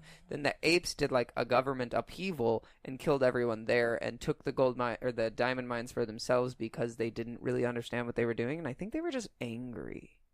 Where did you read into all that? Yeah, but They said it they were bred in to the be movie. like angry, Like that they and- uprose? Yeah, they fought back. Okay, weird. Did no one else watch the movie? this movie. See, this is where I was just like, what? Okay, I blanked What? out on the first part, so that's fair. Huh? Okay. Yeah. Okay, so like, yeah, this is the part where I just didn't. Tim starts stealing diamonds, but then the monkeys Okay, attack no, him. no, you Oh, wait. skipped. A You skipped. lot. You skipped the nighttime Oh. laser fireworks show that happened. Set Yeah. to a Pink Floyd song. Yep. So yeah, I they do get attacked in the city of Zinj, and they're like, let's go outside and like set up a defensive perimeter. So they set up like these like automated Gatling guns that for motion detection. Sponsored by Coleman, who I thought only made grills. Lanterns. Yeah, I was like, oh, they also make rotating rotary gun. What are they called? Right. Yeah, they're turrets. Turrets. Yeah. They make mounted turrets that fully fire mini things. machine Oh, gun God. turrets, and also chill your sandwiches. Yeah, um, and portable AC. You yeah. brought portable Okay. AC. Are we gonna go back to that? Nope, 'Cause- we're not. Yeah, because that's not how air conditioners work. By the way, like that was a fan. Yeah. So this is the part where I don't know. They have lasers They have, behind like, them. Black lights Yes, black light. Yeah. It's a to make the apes glow, I guess, because they're white. I don't Gray? know because like the screen that they show the apes on seems to be heat detection, Yeah. right? yeah. It looks like Predator. what Predator Yeah. sees. Yeah, thank you. So which means this is a mix. The scenes a mix between Predator and the turrets are directly from Aliens. There's a scene in Aliens in Yes. the director's cut where In they the- literally this exact thing They're happens. like, hey, we bought Coleman turrets. Yeah. but Aliens takes place in the future. But they're Hey, still Coleman's using still Coleman. around, and we bought their turrets. Yeah. Yeah, Coleman by Waylon Yutani. Yep. So, yeah, no, and so they put these like black lights onto the entire perimeter of the forest, and they can see them via heat vision. But then, like you're absolutely right. Just like the aliens, they're testing for weaknesses, Yep. and you're like, what? Like they're like, how smart are gorillas? And Peter goes, pretty smart. Right? My research shows. Yeah, my research shows pretty smart. What research? The one we're currently in. And then, yeah, the gorillas, which we haven't really touched on. Like you said, they have the bad teeth. They look all deformed. They're gray. They're like, so they can clearly be seen if we just Yeah. turned on some floodlights. Right. Right. And Don't really they're have breaking the jungle. laser lines, right? Because there's like visible lasers behind them. But only directly in front of them. No, directly behind them. Directly behind them? Yeah, it's There's only lasers everything- in one portion, the and they're like, camera- we're covered 360. That's another thing. The camera continually is pointing in the direction of the faces of our actors, not at what they're seeing at all, right? So, like, all the action is coming from behind them because of that, Yeah. right? So the gorillas are breaking the laser perimeter, which is causing the turrets to freak out and point and fire at anything. There are fireworks happening. Did you see that? There's like red flares and Right. fireworks that are Yeah. going left and right at all times. And this is just a crazy action scene that is not action. Yeah, it's just like one of the two scenes in the movie where gorillas are just being massacred by machine guns. Yep. Like this third act of this movie is the reason why I would say to watch the film, but just skip to the third act. I mean, if Fandango does clips on YouTube, Yeah, and yeah, we yeah. will put those clips up Yeah. for Sure. people because. You can skip, because Fandango clips usually does like 1 out of 10. Like it's like clip 1 out of 10, 2 out of 10. Like skip to like 8, I think, where it says kill a gorilla. Yeah. Yeah, get to that clip, which is like 8 out of 10, and you've got this movie because the rest of it doesn't. And matter. believe me, it's an 8 out of 10. Yeah, Just yeah. kidding. It's probably No, just as this is bad. insane though. This is one of those things where it's just like, what is happening? Because it doesn't establish like major action. Like nothing really happens. Everybody just stands in place and fires, right? But at this point, we kind of need a better action scene than this. Like nobody's like punching a girl in the face as it Right. crosses the lines. Like Yeah. nothing like that. Nobody's like, we got to get out of here. And the music swells like Yeah. Alien would be, where they're like dun dun dun dun.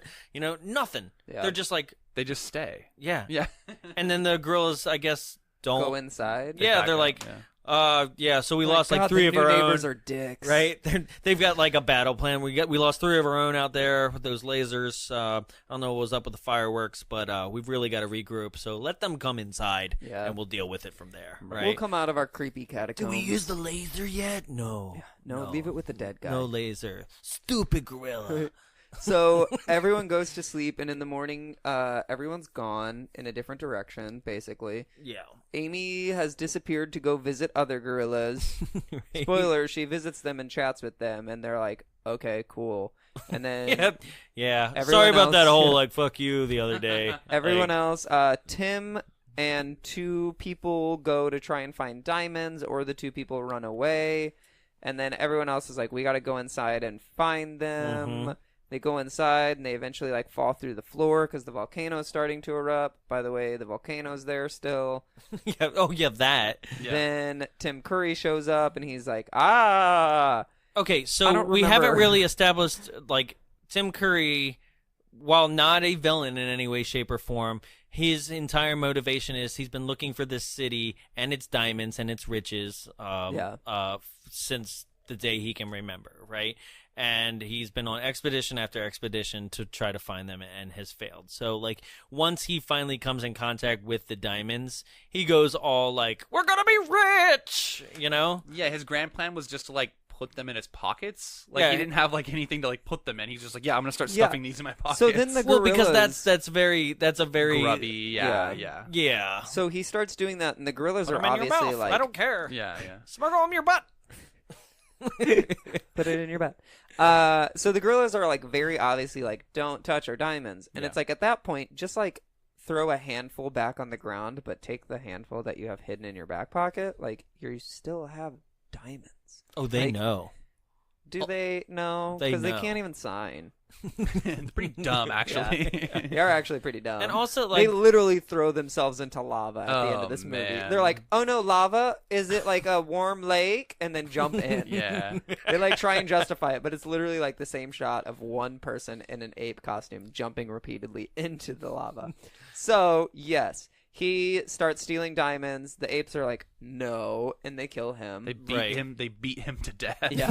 immediately. And so after this, basically, there was only one way into this, like, main, I don't know, diamond chamber. set piece. I guess that's what it looks like. Oh yeah, the sets in this movie are so obviously like a lot of the jungle sets too are just sets. Because they're like, let's go film on location, and Yeah. then when we get to said thing that needs to have an action set piece, Yeah. set time. Yeah. right. Yeah. So it's like so really obvious. Right. But yeah, this is the part where it's like there was only one way in, one way out, and now we're surrounded by gorillas. Yeah. So Hypothetically, a cool way to end the film, but like just not good. yeah. Yeah. And then instead of it being like our heroes are resourceful and they're like interesting and smart, it's like, oh no, once again, luck, Just guns. right? Guns and finding the laser of And that's your what I mean dead by luck. ex-fiancé. Yeah, your dead ex-fiance happens to have like one diamond in his hand, right? One that so like they actually have one that's super powered, and he also happens to be right there with the laser that he was holding in Well, the his beginning of the body movie, is there. right? And a volcano bails them out. Yeah. So like this is where she puts the diamond inside the laser and then just starts like, I don't know, just going to town, pointing the laser Cutting at any them in half. limb after limb This after is limb. this is worth the wait, man. I This still scene- don't understand how it would help people talk, though. Yeah, it doesn't make any Like- sense. I don't know. And she even says a line something like, welcome to communications or something, Yeah. or telecommunications, the worldwide of telecommunications. I forgot what the line is. Because at this point, I'm just like, what is happening? There's lava like spewing up out of the ground. Yeah. Monkeys are flying through the air and Yeah. getting cut in half, like mid jump. Yeah. So Peter Elliott runs into some trouble with some apes, and then before she gets back with the laser, but then Amy comes and saves Peter Elliott and basically gives the finger to all the other gorillas. But the gorillas are like, we still don't know what you're saying. We don't Right. speak Yeah, sign because language she's or still English. doing the talking thing for no reason. Yeah. If you were going to reverse engineer the film, you'd say, why does she have this ability to speak? Oh, because we're going to have this part at the end where she's going to save Dr. Elliot. It's going to be awesome. She's going to say, back away. And we say, the gorillas don't understand English. Yeah. That makes no sense. Yeah. Yeah. It like, and that's what I meant She's about there like to teach them. if she No, that's the because big she moment, just guys. loves teaching. Yeah. She just does it. if literally there was something via the here we go. if there was literally something via the hieroglyphics that somebody read out that she like caught wind of, like word wise, or was some word that she remembered from her dreams or something, right? And that's like the one word that all of them knew from back when before the uprising. Right. Boom. Yeah. Right? She says the word that they're just like, oh shit. To be fair, the uprising happened like biblical times. Right. So I just it has mean to be like a passed down word. Right. Like You know what I genetic. mean, though. Like, I don't know. Your great grandfather Ape used to say, "We're always watching." Yeah, there should have. That's another thing, though. Like, if in order for that to work, or like there should have been one a ancient thing. one, Yeah, or something. Right. One guy, one dude. Yeah, what the fuck is yeah. the leader gorilla. Right. Yeah, there's no big boss. It's Yeah. just like some gorillas who are easily taken down The by big a boss is laser. in the video game, and we'll get to that in a Okay, second. okay.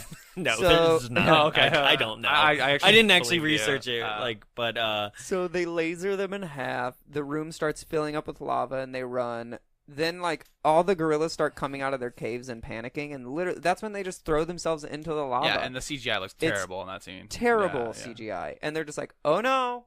Like, it's like when you watch Titanic and you see the people that are like, "Now I'm supposed to jump." Like the Yeah. tiny little people where it's like you can tell that they're like waiting for it. sure. Sure. And then, so they all run outside, but of course, Peter Elliott's a doofus and doesn't know how to run. Mm-hmm. Literally, everyone's outrunning him. The land starts separating. For our listeners in Hawaii, how realistic is this? Like, yeah, this dead on. scene? Did like massive chasms open up filled with lava rivers, or was it just like lava slowly going over everything? Yeah. I think that's how it really Both. is. It's like in The Force Awakens when Kylo Ren gets separated from John Boyega and Rey, how they're just like, the earth just Yeah. opens. You know, it's like, that's not real. As a plot device, not as Yeah. to keep them separated. Yeah. yeah. So then they use the laser to cut a tree down so they can cross this path, and then they're like, cool, we're home free. And Amy's like, stay, family, mother. Right. So she stays with the gorillas. Yeah. So yeah, she kind of like, they're like, yeah, you're good now, right? And Just goes. they say goodbye. Peter and Elliott's like, well, there goes my flashlight. then just a Handsome guy. That's what he said. hot air Handsome balloon guy. just shows up. Well, they Yeah. Did pulled I it from miss? the Did I wreckage. miss? What did I miss? So Why was there just? I literally looked down for a second because I was like, oh, he's saying goodbye to Amy. I can like reply to a text, right? And then I look up and they're in a hot air balloon. What happened? What did I miss? Well, earlier in the movie, she grabs the hot air balloon when they find the wreckage of the plane. Well, That's yeah. it. Well, it wasn't that she grabbed it then. They found the wreckage. Oh. And what's his butt? Ernie was like, don't go in there. It's probably a mess of bodies. And Right. She's like, okay. So then they get, like, as they're coming back, she's like, there's a balloon in there. Ernie, can you go get it? Because you've probably seen bodies. Right. And but then they also, get but it. there's a giant basket. Yeah.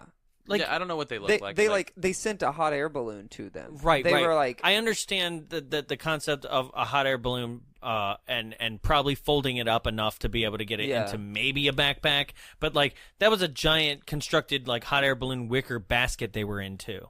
I don't know. I don't make it the Okay. Yeah, I don't know where the basket came from either. Yeah, I have no idea. So, and then they just fly off. Yeah, and as they're flying off, also Titanic backtrack it. for a second.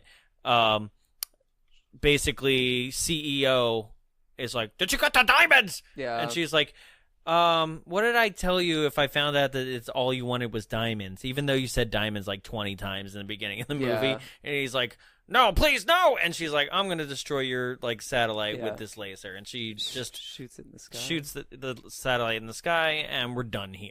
It just, I wish a bird flew by when she Yeah. shot the laser and like- it just hit the bird. I told you I would destroy a bird. Right. So, yeah, that's Congo. That's Congo. We made it out of the jungle. Guys, did you know that this film was nominated for 7 Golden Raspberries? Oh. I thought you were going to say Oscars. I know. I was really, like, truly oh did. no. No, it was nominated for a couple Saturn Awards actually, but like Sci-fi? Is I'm that what not that is? sure. Okay. Yeah, I'm not sure what Saturn Awards I think are. they're like science fiction awards. Okay, because like there's a lot of movies we do that are actually nominated for Saturn Awards, and I'm like, I don't understand what's going on. Yeah, I think Bruce Willis won a Saturn Award, and that's it. Okay. So it was nominated for Worst New Star and Worst Supporting Actress for Amy the Talking Gorilla. Worst Supporting Actor for Tim Curry. worst original song by Jerry Goldsmith for "Feel the Spirit of Africa." Oh yeah, we didn't discuss that music at the end, but it's very generic. Even the opening scene, I was like, okay, live action Lion King, here we go. Because it's like a sunrise, there's two ostriches, and it's like, Sabotita. And I was like, okay. Yeah. I was like, yes, true. Like, here we go, Lion King, thank you. When that's playing at the beginning, Bruce Campbell walks by the camera like they're shooting on location, it looks like, and you can just tell him he's like, fuck this. Poor Bruce. Also, worst screenplay. Oh, no doubt. It's a horrible screenplay. Yeah. Worst picture and worst director. Yeah, I mean, all fair. nominated, none won though. Now, another thing that I wanted to bring up is that they did do a Sega Genesis tie-in called Congo the Movie, The Lost City of Zinj. And as you can see here, that I have up on the screen, and I'll throw this up on Instagram. I might just put the whole YouTube link on Facebook, but it is a prequel to the movie. Better than the movie. Okay. But Pretty good game. it's a Doom clone, basically, a first-person shooter. Yeah, it looks like Doom. And more spiders.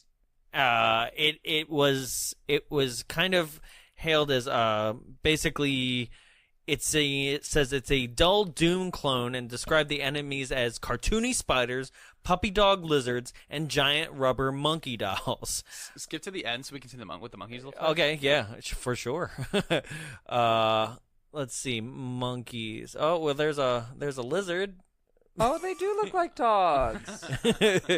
I don't see. Keep going. Is there a climax? So they don't even get to the volcano area? No, because like I said, it's a prequel. It's to explain yeah. what happened on another expedition. All we see are lizards and spiders. Yeah, I don't see any Oh, monkeys. my God.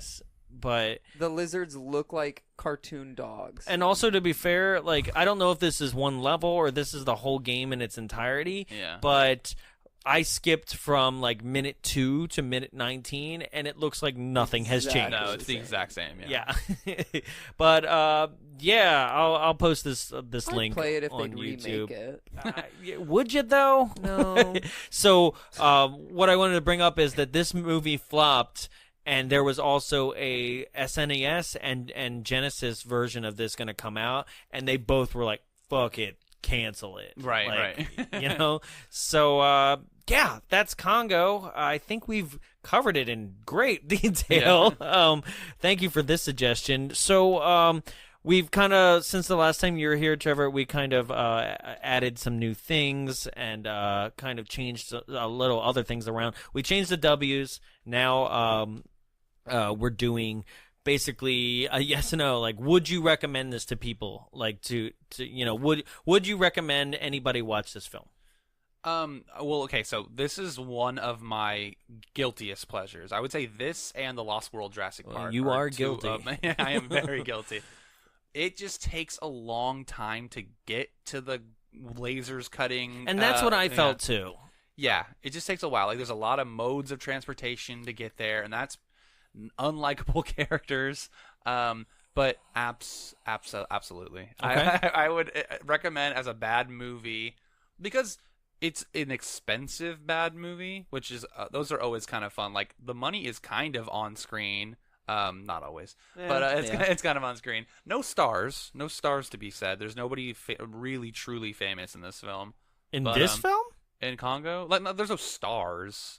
What? I mean, they're well-known people, but they're not they're all character actors. I guess Jurassic Park is the same way. There's no stars in Jurassic Park. Yeah, you know what I mean, there's nobody. Samuel L. Jackson. I mean, but that's at the time. Yeah, at its Dennis time. Nedry. Yeah. Stars, they might have been it's at the same level. There's where no it's names above the title. There's no. Yeah. It doesn't. He would not. Laura Dern. Good Lord, I almost said it again. You would not say Laura Linney, Joe Don Baker. You're Congo. absolutely right. Yeah. It's one of those things where we're not going to sell the movie on its actors. No.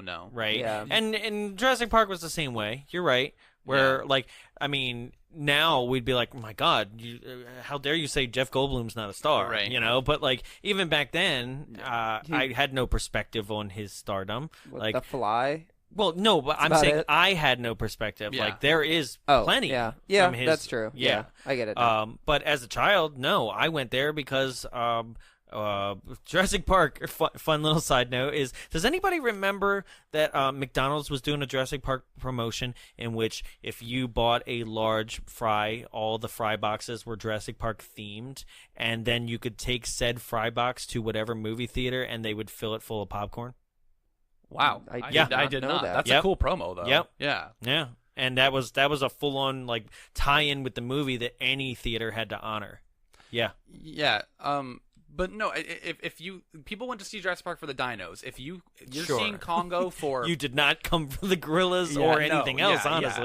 but if you want to see killer gorillas, I recommend it. Sure. It's a hangover movie for me. The book is good, by the way. Fine. The Congo book is very good. Yeah? Yeah. It's very good. All right. So we obviously, I don't know, just didn't like this film. But there are some people that seem to have really enjoyed this film, and we asked that they give us 5. So here we go, ladies and gentlemen. Here is another Gimme 5 portion of the show. The first one is written by Twoman1KF, written in March of 2005, titled, What's a Summary? Apes and lasers, that's all. Ernie Hudson kicks some behind. So does Tim Curry, of course. I need more lines, I guess. Here's one. This 10-line requirement is...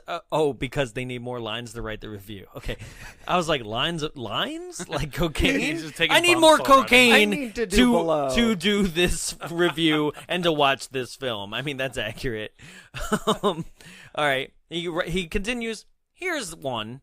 This 10-line requirement is oppressive and unfair. Apparently, our corporate masters at the so-called IMDb.com believe that you all are their slaves. Will we take this? No. The proletariat shall rise, IMDb.com. The proletariat shall rise. 9 lines. 10 lines. Further mucker. Edited. What was that? What did you give me? What? Fight the system. Oh my god. You just read a protest to IMDb, essentially, via Congo. I just love that someone was like, I loved Congo, but I do not like these line requirements. I'm going to fight this from Congo's point of view. Right? So I hope you're listening, IMDb, on the one pointless review that I happen to write on Congo. I got to see if he wrote other reviews just to see where else he attacked. Frozen was okay, but this 10-line requirement. Frozen's too mainstream for him. He probably wouldn't review that. True. The next one is written by Amity Ranch, titled Congo, written March 2006. I personally think Congo was an excellent movie. Yes, there was a lot of unbelievable and unrealistic stuff in it, but it was entertaining. Ernie Hudson, Tim Curry, and Joe Don Baker all make excellent performances. The music was great, as was the scenery. The movie is entertaining and easy to watch. I think every dollar spent making it showed up in the picture. Congrats to all, especially Marshall and Kennedy. It's easy to pick apart a movie, but often people don't realize all the work that goes into it. The scenery is especially nice and enjoyable. Ernie Hudson played Monroe Kelly well and believable. Joe Don Baker played a CEO real well too. The Travis.com headquarters was cool too. He played a real cool CEO. For two scenes. Yeah. Right? I just don't...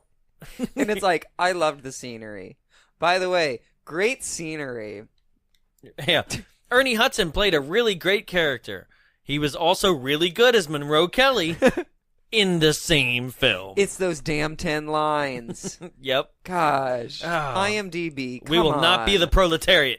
All right, not my favorite. Written in 2000 by a Neverhood 8, no, just Neverhood, titled Best Film. Mm-hmm. I writing in Czech language. I am from Czech Republic. Congo is best film of 1995 year. Good effects. Century Guns is good too. Tim Curry is Best Actor in this film. Oh, God. That was written by Tim Curry's character from this film. Yes! He came straight from Hungary. I sorry. I writing in Czech language. I am from Czech Republic. Congo is best film of 1995. Good effects. Century Guns is good. Tim Curry, which is me, Best Actor in film. Hungary became Czech, right? Well, and that's why he did this. Well, you get some checks and then you're not hungry anymore. Yeah. Yeah. You can pay your bills. Oh, damn Get your it. food. Get those groceries. So that just about does it for us here at Bombs Away. Remember to get those tickets for Miami Connection. Go to www.bombsawaylive.eventbrite.com. Yes. Brite. Please join us August 16th. It's going to be an insane performance. It's going to be so much fun. Interactivity. There's going to be ninjas. There's real ninjas, real dragon sound, lights. A real dragon sound. Yeah, not a fake one. Do you hear that? Yeah. It's a real dragon sound. Right? It's mating season. But there's going to be so much. Please join us. Tickets are on sale right now. Also, you could follow us and do submissions, things that we missed for this film, or write-ins that you would like us to say at the live show. I'm not doing shout-outs for your mom or anything. It has to be about, like, Miami Connection, right? My mom will be there. Yeah, well, I'll do shout-outs for your mom. Oh, okay, good. I was like, why do you got to call out Jama? She's our only supporter. That's right. But all that will be all at the live show, and you can get your voice heard. Also, there's going to be Q&A where we're going to pass around the mic, and you can ask us questions, and you can point out things that we missed. Or, like I said, you can write in if you can't make it, if you're all the way across the country and you want your voice heard or your opinion about Miami Connection. Go ahead and write us in. If you've seen the film before, definitely we want to hear from you. So you can also write in at Bombs Away Show on Twitter, Instagram, and Facebook, or write us an email, contact@bombsawayshow. That just about does it for me. I'm Jonathan. I'm Jarrett. Also, don't forget, rate, review, and subscribe on Apple and all those places, because that stuff does matter. It's kind of, we haven't brought it up in a bit, but the more you interact on those, the more other people see it. And apparently you can do it. You can do it more than one time. Yeah. So yeah, you all help us. So help others by helping us, and then we can help them, and then they'll help their friends. And they tell two friends. Yeah. And they tell two friends. Pay it forward. Yeah. But don't get stabbed at the end. Absolutely. You're a little child. Yep. And we'd like to thank our guest Trevor for being in the studio today. Yep. And we will see you next week with Uncle Sam, the 4th of July slasher thriller that just kind of goes along and then just decides to kill everybody in the last 20 minutes, starring Isaac Hayes and nobody else that you know. Yep. So look out for that. Look out for our 1-year anniversary show and a couple other really cool big things that we have coming up. So that just about does it for me. I'm Jonathan. I'm Jarrett. And stop eating my sesame cake!